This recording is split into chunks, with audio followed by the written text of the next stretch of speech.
जिस आदमी को भूत ने पकड़ा है वह अगर समझ जाए कि उस पर भूत सवार हुआ है तो भूत तुरंत उसे छोड़ देता है।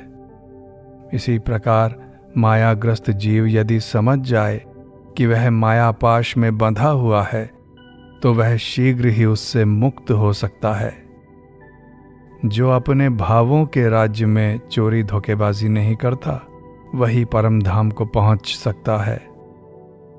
अर्थात सरल विश्वास और निष्कपट भाव से ही सच्चिदानंद की प्राप्ति होती है।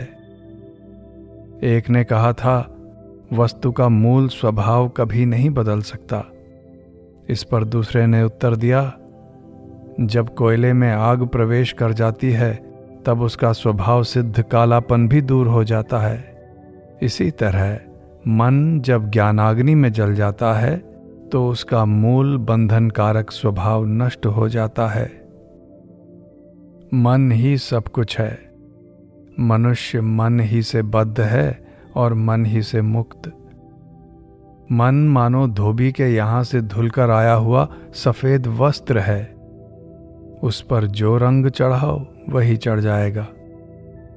देखो ना, अगर कुछ अंग्रेजी सीख लो तो बात करते समय मुंह में अंग्रेजी शब्द अपने आप आने लगते हैं। संस्कृत पढ़कर पंडित श्लोक झाड़ने लगता है।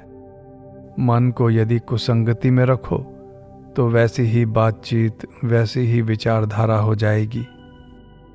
यदि भक्तों की संगति में रखो तो ईश्वरीय प्रसंग, ईश्वर चिंतन, यही सब हुआ करेंगे। मन ही सब कुछ है। एक और स्त्री है और एक और संतान। मनुष्य दोनों ही को प्यार दुलार करता है, पर स्त्री को एक प्रकार से, संतान को दूसरे प्रकार से, किंतु मन एक ही है। मन में ही बंधन है और मन में ही मुक्ति। अगर तुम कहो मैं मुक्त हूं, मैं ईश्वर की संतान हूं, मुझे कौन बांध सकता है, तो तुम मुक्त ही हो जाओगे। जिस आदमी को सांप ने काटा है वह अगर पूरे विश्वास और दृढ़ता के साथ कहे कि मुझ पर विष नहीं चढ़ा, विष नहीं चढ़ा, तो अवश्य ही उस पर विष का परिणाम नहीं होता। तुम मुक्त कब होगे? जब मैं नहीं रहेगा। मैं मेरा अज्ञान है, तू तेरा ज्ञान है।